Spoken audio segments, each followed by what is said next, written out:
ગુજરાત આમ આદમી પાર્ટીના ધારાસભ્ય શ્રી ગોપાલ ઇટાલિયાની આગેવાનીમાં સુરત શહેરમાં 27 સપ્ટેમ્બર 2025ના રોજ રત્ન કલાકાર અધિકાર યાત્રાનું આયોજન કરવામાં આવ્યું છે, જેને લઈ છેલ્લા 10 દિવસથી આમ આદમી પાર્ટી દ્વારા કારખાને જઈ રત્ન કલાકારોને આ રેલીમાં જોડાવા માટે આમંત્રણ અપાયું.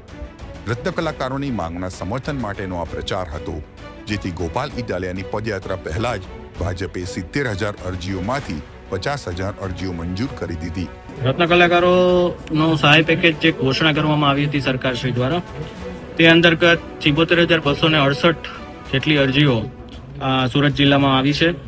એમાંથી કુલ 47,599 જેટલી અરજીઓ રત્ન કલાકારોની અરજીઓ અને તેમના 50,241 જેટલા બાળકોને 65 કરોડ 50 લાખ જેટલી સ્કૂલ ફીની સહાય સરકારશ્રી ભોગવશે અને એમની ટૂંક સમયમાં એમની ચૂકવણીની પ્રક્રિયા પૂર્ણ થશે.